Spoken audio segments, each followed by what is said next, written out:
Om Jnanatinirandhasya Jnananjana Shalakaya Chakshurmilitam Yena Tasmai Shri Gurave Namaha. Namaham Vishnu Padaya Krishna Prasthaya Bhutale Srimate Bhaktivedanta Swaminiti Namine Namaste Saraswate Deve Gauravani Pracharine Nirvishesha Shunyavadi Paschatya Deshatarine. Hare Krishna. Hare Krishna. So before starting the main topic or the main speech, I'll speak a few words about Nrityanandini Devi Dasi, who I'm sure all the devotees from Lithuania and especially Kaunas remember very well. And those devotees who are regularly attending this festival will have all seen her, I'm for sure, even if they didn't know her name, because she always used to dance in a unusual kind of way, you could say, which is why I gave her the name Nrityanandini, which means she who delights in dancing. So, of course, Srimati Radharani is the greatest dancer, according to some. Some say it's Krishna. But actually, Krishna's dance is never complete without that of Radha's, and that of Radha, well, she doesn't dance, only with Krishna. So anyway, Nrityanandini danced in an unusual way, and in many ways she appeared to be quite eccentric. But one thing is, she was very much fixed in the service of Krishna and the devotees. Is that right? Yeah. So anyway, she's not here this year, she's dancing somewhere else. She passed away in the course of last year. So I'd like to thank all the devotees who took the trouble to care for her in her last days. From the letters I received from her and from the devotees caring for her, it seems that she faced death without fear, with complete confidence in the protection of Krishna. So all glories to Nrityanandini Devi Dasi, and thank you to all the devotees who helped her make the passage from this plane. And in this way she has increased the pleasure of all the devotees. Increasing the pleasure is the name of Krishna. What's that name of Krishna that means increasing pleasure? Huh? How about Ananda Vardhana? So thank you also to Ananda Vardhana Prabhu, who's day and night lived with another of my disciples who used to come here, Chaitanya Ananda Prabhu, who also passed away. It's very dangerous to be my disciple, it seems. They're all passing away very quickly. So Ananda Vardhana Prabhu was day and night with Chaitanya Ananda Prabhu, who also just went straight through, no fear, no lamentation, just went to Krishna. So, especially for all us old people, the disciples of Srila Prabhupada are now all either old or getting that way, according to the bodily description. So among Prabhupada disciples especially, it's quite common to hear, well, so-and-so passed away. And those who are coming to this festival regularly year after year, you'll find that there are some regular comers, they won't be coming because they went somewhere else. So it's a reminder to us, the fact that we should all be aware of, that we all have to go somewhere else. So the theme of this festival is always remembering Krishna. Is that the same? Yeah. So this, all right. So that should be the theme of not only this festival, but of our lives, so that when we go somewhere else, away from this present body, we go to join the festival of always remembering Krishna. Otherwise, there are many other kinds of festivals also. You'll find maggots having a festival crawling around in a piece of stool. Of course, you don't find that in civilized countries like this, but such things happen. So, in pursuance of the title of this, or the theme of this festival, always remembering Krishna, I thought to speak on obstacles to always remembering Krishna. So I'll speak on that now. Shruti Kirti Prabhu, who has very kindly agreed to be present here in this festival, has written a book called What is the Difficulty? This it was a favorite saying of Srila Prabhupada's. Everything we would find so difficult, and Prabhupada would say, what is the difficulty? Srila Prabhupada opened one lecture with these words. The lecture was on Bhagavad Gita, chapter 18, text 65. Who can say what that verse is? Alright, you can all say it together. Manmana bhava madbhakto madhyaji mam namaskaru mame vaishyasi satyante katijane prayosi me. Please give the translation. Srila Prabhupada began the lecture by saying, so, what is the difficulty? What is the difficulty always to always think of Krishna? So when Srila Prabhupada said that, it seemed that, it's obvious, it's the easiest thing in the world to always think of Krishna.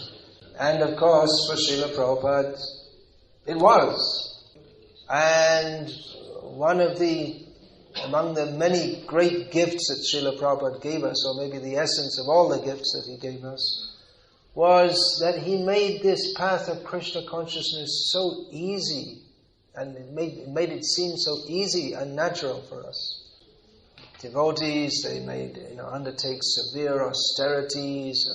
You see devotees who they perform this Dandavat Parikrama of Giriraj Govardhan, for instance, or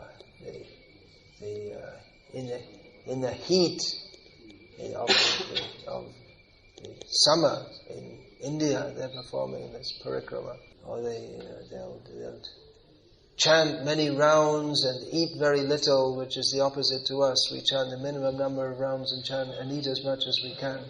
So the devotees are taking all these difficulties just so that they can come to the stage of always remembering Krishna. But Srila Prabhupada made it seem very easy to always remember Krishna. He was always, obviously, clearly, always remembering Krishna. And as we have heard from Srila Prabhupada, and as stated in all the scriptures, it is the natural constitutional position of every living being to always remember Krishna. And not only remember Him, but actively serve Him. So, why don't we remember Krishna? Well, we're in an unnatural situation of asadgrahat, having accepted that which is unreal to be real. Asatyare satya karimani. There are so many scriptural references. So what are the obstacles to remembering Krishna? Well, there's attachments to this putra dara grihadeshu, for instance, is mentioned in Bhagavad Gita, attachment to children, wife, home, etc. Material attachments, material ambitions, the having to work hard to maintain the body that plunges us into a non-Krishna conscious way of thinking. There are many obstacles to remembering Krishna. But the root of all these obstacles is our perverted desire to forget Krishna. So we, although we're naturally in our constitutional position, always remembering Krishna, we're in the unnatural position of always forgetting Krishna. So that it seems natural for us to forget Krishna. And in human society, people who are trying to remember Krishna, to most people, they seem very strange. In modern society, people think it's very strange to rise early in the morning and chant Hare Krishna. They think it's strange. Sometimes they think it's like really something seriously wrong to not watch television. So it appears to non-devotees that the devotees of Krishna are leading a very unnatural way of life. Please give a asan for Dhaneshwar Prabhu, who has just arrived in our midst. So, we're in such a consciousness that it appears that that it may appear even to us that Krishna consciousness is something artificial. But as Srila Prabhupada explained, Krishna consciousness is not an artificial imposition on the soul. So, how can we always remember Krishna? We have to practice to revive that consciousness. And the basic practice is that of sadhana bhakti, which revives our dormant consciousness, Krishna consciousness.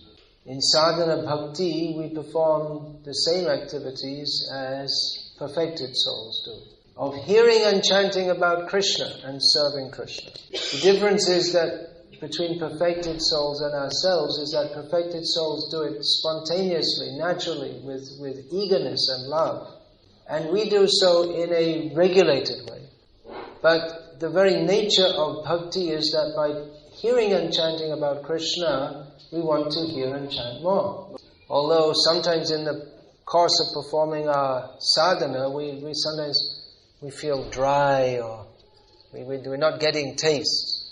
Our devotees often ask this, that we're chanting and we're hearing, we're doing all the things that we're supposed to do, but we're not feeling taste. So, what to do in this situation? Well, whatever happens, keep on going.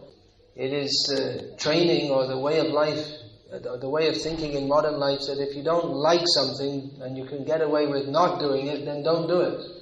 But having taken the vow to perform Krishna consciousness, we should continue it under all circumstances, with the faith that by doing so, certainly Krishna will help us. Now, of course, if we associate with enthusiastic devotees, that helps us to be enthusiastic.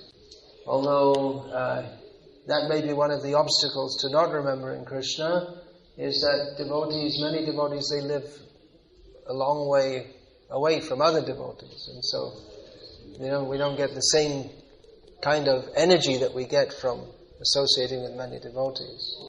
Then another way that enthusiasm is maintained is by having a sense of mission in our service. The goal that we are aiming for is to, as Srila Prabhupada writes in one purport, that the goal of this Krishna conscious movement is to join Lord Krishna in his pleasure dance in Golok Vrindavan. But that goal for many of us may seem rather esoteric as we go on in our day-to-day lives, as we struggle with our day-to-day activities of working, looking after families, health problems, economic problems, and the Ras Leela may seem very far away indeed. But one way we can remain focused on our service to Krishna is to have a specific service to Krishna. Especially the Sankirtan movement of Chaitanya Mahaprabhu that Srila Prabhupada has introduced to the Western world gives everyone an opportunity to serve Krishna in a practical way on this plane. And if we have the goal to serve Krishna by distributing Srila Prabhupada's books or organizing Namhatas in our local area, some tangible goal, then that will help us to maintain our enthusiasm day by day in Krishna consciousness. Now, we may be distributing books, or maybe housewives, they're fully engaged in their family affairs. Or maybe brahmacharis living in a temple. Devotees are in various situations. But this sadhana bhakti, whatever situation we may be in, that forms the basis of our devotional advancement. Because it is based on hearing and chanting about Krishna. Nitya Siddha Krishna Prem. Chaitanya Mahaprabhu says that this always thinking of Krishna, always loving Krishna, that is the natural propensity of the soul. Sadhya kabunoi, it is not an artificial imposition on the soul.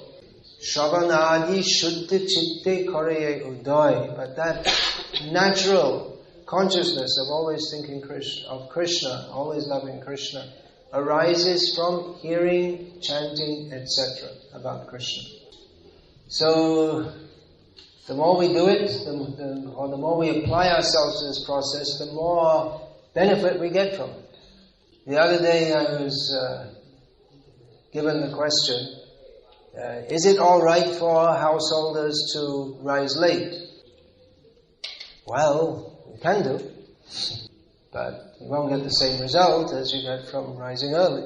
It may be that due to less than ideal circumstances, one cannot or feels oneself unable to practice as strictly as is the ideal.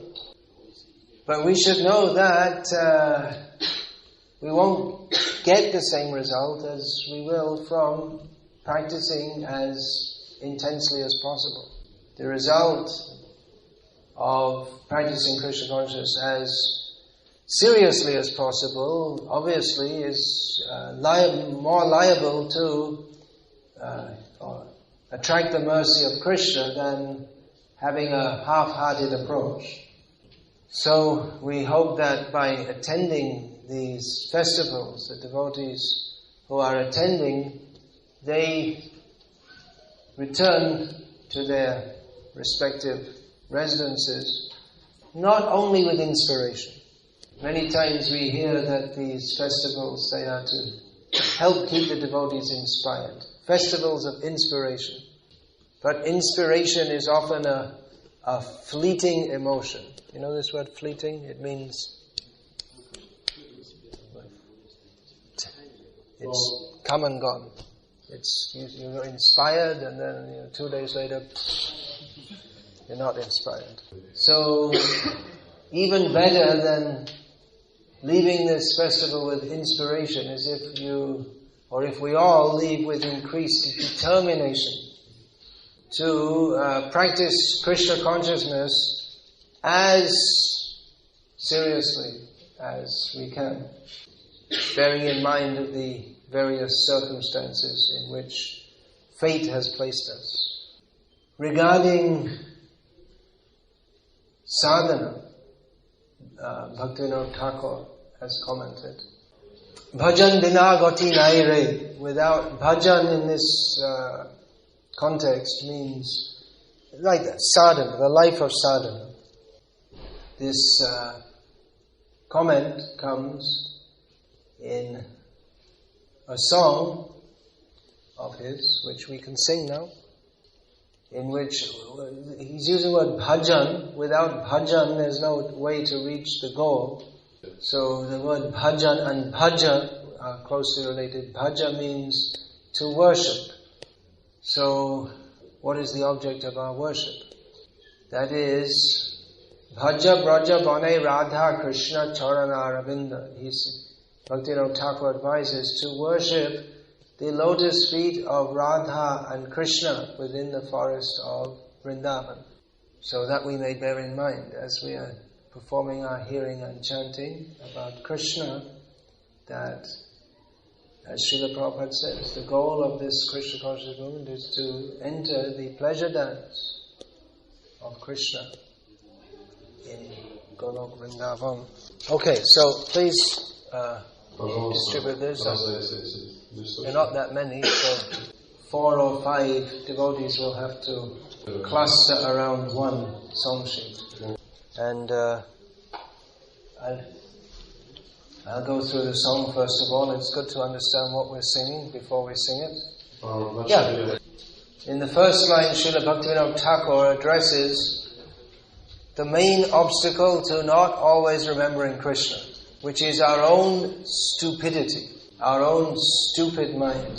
So he says, Bhajare bhajare amar man ati manda, which means he's saying that just bhajare, just worship. My mind is very manda, means bad, slow, or dull. So Bhaktivinoda Thakur, obviously his mind is anything but bad, slow, or dull. Obviously from his immense number of writings, his mind is fully all the time floating in Krishna prema. There's no doubt. Who could write so much and so wonderfully? But one symptom of that Krishna prema is that one feels that he doesn't have it. One symptom of Krishna prema is that one feels I don't have Krishna prema. So by writing thus, Bhaktivinoda Thakur expresses his natural humility and at the same time gives a very good song for me to sing, and if there may be others also like myself for whom this is very much applicable. So he says, my mind is very bad, bhajan vina gati naire. There's no hope except to follow this process of sadhana bhakti. Well, that's good news, isn't it? That despite my mind being so bad, so dull, so slow, still there's hope. And even though the mind is so bad, so dull and so slow, still he is recommending Bhaja Braja Bane Radha Krishna Charana to worship the lotus feet of Radha and Krishna within the forest of Vrindavan. But there are some pointers or conditions also. Jnana Karma Parihari Re. Give up Jnana and Karma. In other words, all those things which make our mind bad, dull and slow, they should be given up. Otherwise we can't actually worship Radha and Krishna. In other words, we have to stop being damn stupid fools and actually become devotees. So he emphasizes again, Bhaja Braja Bane Radha Krishna. Worship within the forest of Vrindavan, Radha and Krishna. So here we are sitting in some stool-ridden body, thinking about everything except Radha and Krishna and Vrindavan. And instead of thinking of the Satchidananda Vigraha, the transcendental form of Krishna, we're thinking of how to make this stool body enjoyable. So how are we going to worship Radha and Krishna? Well, the clue is through the mercy of Chaitanya Mahaprabhu. So Bhaktivinoda Thakur says, Bhaja Gaura Gadadhar Advaita Guru Nityananda. Worship Chaitanya Mahaprabhu, Gadadha, Advaita, Nityananda, who is the Guru, Guru Nityananda. Gaura Krishna Abheda Janere, knowing that Gaur, Chaitanya Mahaprabhu and Krishna are non-different. So we will better approach Radha and Krishna through Chaitanya Mahaprabhu. Guru Krishna Preshta Janere, knowing that Guru is very dear to Krishna. Now the theme of this festival is always remembering Krishna. Now we'll find that in this song, Bhaktivinoda Thakur advises us to remember various personalities who are great devotees of Chaitanya Mahaprabhu. Smara Srinivasa Haridas Murari Mukunda. Remember Srinivas, that means Srivas Thakur. Haridas generally refers to Haridas Thakur. Murari means who? Which Murari? Murari Gupta. Yeah. And Mukunda? Generally, if we're talking about Chaitanya Mahaprabhu's associates, then Mukunda Datta. Yeah, those who are hearing Niranjan Maharaj's lectures, they're going to be able to remember all these persons because they know their various pastimes or their various activities in the pastimes of Sri Krishna Chaitanya Mahaprabhu. So, Gaura Preme Smara Smarare, in the love of Chaitanya Mahaprabhu, remember, Smara Srinivasa Haridase. Remember, again, it's emphasized, remember Srinivasa Haridasa. Smara Rupa Raghunatha Jiva Raghunatha Dvandva. This is straightforward. Remember Rupa, Sanatan, Jiva and the two Raghunaths. Krishna Bhajan Jadi Korbe Re. If you actually want to worship Krishna, then we have to do this. Rupa Sanatane Smara. Remembering, in the remembrance of Rupa and Sanatana. Smara Raghav Gopal Bhatta Swarup Ramananda. So who does it? Raghav here means Raghav Pandit. What was he famous for most of all in Chaitanya Mahaprabhu's pastime? Yeah, cooking. cooking and feeding Chaitanya Mahaprabhu and Nityananda and the Vaishnavas. Gopala Bhatta, Swarup, which means Swarup Damodar, and Ramananda. Swarup and Ramananda were the two devotees. What would they do together in Chaitanya Mahaprabhu's service? Anyone? Increase ecstasy in Gambhir. Increase, ecstasy in Gambhir. Yeah? Anything? Dramas, playing dramas. Playing dramas, yeah. Ramananda wrote dramas. Well, I was thinking that when everyone else, during the day Chaitanya Mahaprabhu would be doing various activities, but at night these two would be with him. Particularly at night. These two at night would be alone with him, and as he remembered Krishna, so we will remember them. So Bhaktivinoda Thakur says to remember them. Krishna prem jodi chao re. If you want Krishna prem, then you have to remember all these persons. Swarup Ramanande Smara. Smara means remember. So Smara Goshti Shaha Karna Purna Sena Shivananda. Remember with all his, well here it means family members, Saint Shivananda, with his various sons, among whom the most famous was Kavi Karnapur. Ajasra Smara. Smarare. Always remember. Goshti Shaha Karnapuri, with Kavi Karnapur and all the others in the family. Smara Rupa Nuga Sadhujan Bhajan Ananda. Remember all the devotees who are followers of Rupa Goswami. Remember them in the bliss of bhajan. So elsewhere Bhaktivinoda Thakur describes the bliss of his bhajan. Jedina grihe bhajana dehi golok grihete golok bhai. He says that while performing my bhajan in my home, I saw that it turned into Golok Vrindavan. So Bhaktivinoda Thakur says that if you want to live in Vrindavan, then remember all these persons. Remember all the devotees who are Rupanuga, followers in the line of Rupa. Okay, so we'll attempt to sing this. I say attempt to because I'm not practiced in singing it, but I hope.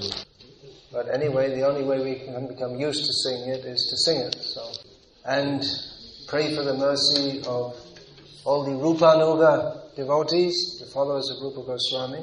So Bhaktivinoda Thakur is giving us the guideline to remember Chaitanya Mahaprabhu and all his devotees. Remembering them means praying to them.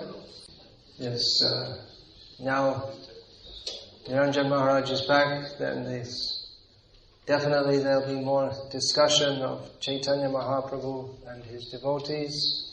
So, when the pastimes of Chaitanya Mahaprabhu and his devotees are presented in a manner that is helpful for us, for our own Krishna conscious development, this is both pleasing and nourishing to our spiritual lives. So please return these song sheets, and tomorrow or the next day we can sing part 2 of this song, in which Bhaktivinoda Thakur discusses some of the specific obstacles on the path of always remembering Krishna. When he says the mind is very bad, in the next part of the song he gets into some details of describing how it is bad. What's the time? Alright, so if there are any questions, please raise them. You can write them down also if you like. Maharaj, you said that that it's natural for everyone to remember Krishna, and that the way to do it is to follow sadhana, bhakti. Well, the way to revive that consciousness is to perform sadhana. Yeah. So is it possible for everyone on this planet to follow the 16+4 program? Yeah, do you want to translate all of that? Well, it's possible. Everyone can chant the holy names of Krishna. Even those who are dumb, they could be maybe trained to recite it in their minds. And it is possible for everyone to follow the 4 regulated principles. I mean, no one's forcing you to meet, etc. On the other hand, sometimes we hear devotees say that, I just became so weak in my spiritual life that I couldn't follow the principles. What does that mean? That means I can't follow anymore. What does that mean? That someone's coming up to you and physically forcing some bacon down your throat? What it means is that they've submitted themselves to the material energy. That having taken the decision to surrender to Maya, then we become overwhelmed by various material desires. So, yes, it is possible that everyone can think of Krishna, but at the present time it doesn't seem very possible because the whole atmosphere of the world is quite different. But just like for us, because we are raised in a non-Krishna conscious atmosphere, it may seem for us like a struggle to remember Krishna. But for someone who's raised in a Krishna conscious atmosphere, it's natural to remember Krishna. We see, for instance, the residents of Jagannath Puri, even today, for them remembrance of Jagannath, it's just like the most natural thing. It's just like completely part of their lives. Which is one of the many reasons why Srila Prabhupada wanted us to establish communities of devotees so that we could make that atmosphere in which remembrance of Krishna becomes natural. For most devotees, maybe the greatest obstacle to remembering Krishna is their whole lifestyle. We're talking about performing sadhana, but performing sadhana takes time. If we follow the basic sadhana program that Srila Prabhupada gave to us, that means a minimum 6 hours a day. But for most devotees in the modern age, the sadhana is something they squeeze in between all the other activities in their lives. So Srila Prabhupada wanted to establish rural communities, and on one occasion at least, he said the main reason for doing so is to save time so that we can remember Krishna. We have time to perform the activities of bhakti. And it seems that gradually in our society, Srila Prabhupada's ISKCON, we're gradually we're waking up to the idea that we have to establish these rural communities. It's a great challenge, no doubt. The devotees, they don't like to live, for instance, without electricity. They think it's horrible, worse than hell. But that way of life is more favorable for developing Krishna consciousness. So it is a great challenge to do that with the way the world economic system is set up, the way that the laws are set up, and the way the way our whole consciousness is programmed. Srila Prabhupada said that people will join our farms in their millions. So that's maybe the answer to your question. At the moment, to objective vision, the International Society for Krishna Consciousness appears to be a quaint, colourful, harmless, minor sect. Quaint, colourful, harmless, minor sect. Sect, it's not necessarily a bad word, or sect or religion or whatever you want to call it, but whatever it is, it's not very important. And governments of countries that like to pride themselves on being liberal and open-minded can demonstrate that by patting the members of the International Society for Krishna Consciousness on the head and saying, "All right, we accept you." Srila Prabhupada said if the governments of the world knew what I actually wanted to do, they'd probably want to stop me. And today also, if the governments of the world knew what our movement is supposed to be doing, then they'd probably want to stop us. Srila Prabhupada's solution to the oil problem, that the oil crisis is the bullock cart. No need of oil crisis, no need of fighting in Iraq for oil. Oh, sorry, it's supposed to be for humanitarian reasons. No need to close down all the farms in Lithuania and import artificially produced vegetables from Holland or wherever they come from. No need for all this travel, they send beer from Sweden to Italy and wine from Italy to Sweden. The trucks, you see trucks going up and down Europe. No, the beer comes from Denmark, right? Heineken, isn't it? Is it, yeah. In England they drink Czech beer, and in Czech they probably, I don't know, they drink English beer. Well, we say don't drink beer anyway. But not even beer with the alcohol taken out. Is it alright for devotees to drink that? Well, you can if you like, but it's not going to help you advance in Krishna consciousness. So actually, Srila Prabhupada's program is revolutionary. Tadbhag visarago janatagha. What's the next word? Viplava. What does that mean? It means a revolution. Based on hearing and chanting about Krishna. Srila Prabhupada's revolution was based on growing carrots. The growing carrots, growing potatoes revolution. And chanting Hare Krishna. And saying, we don't need your TVs, your iPhones, your package tours to wherever they go to. Where do they go to? Croatia. That's where I'm going to next. We don't need all this. We can sit here and chant Hare Krishna. The revolution of being satisfied with whatever Krishna gives through material nature and chanting Hare Krishna means the death of consumer so-called civilization. So this was Srila Prabhupada's program for practically engaging the whole world in remembering Krishna, which is going to be difficult to effect as long as we have the TV civilization.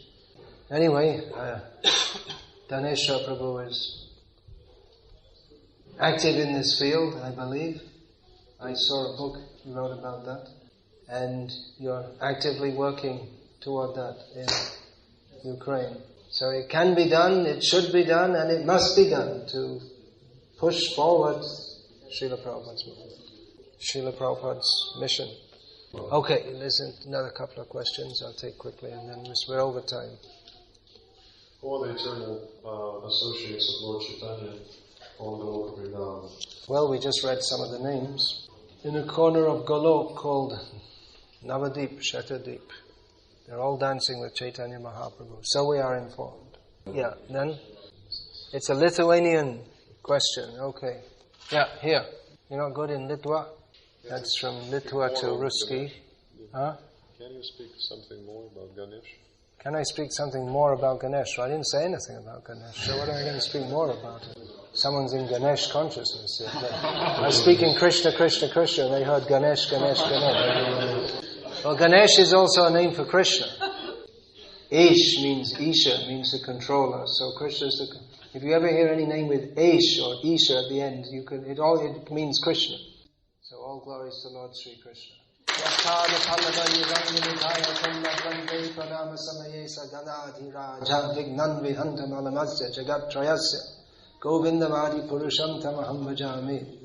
Ganesh gets his power of removing obstacles on the path of material progress by holding on his head the lotus feet of Lord Nrsimhadev.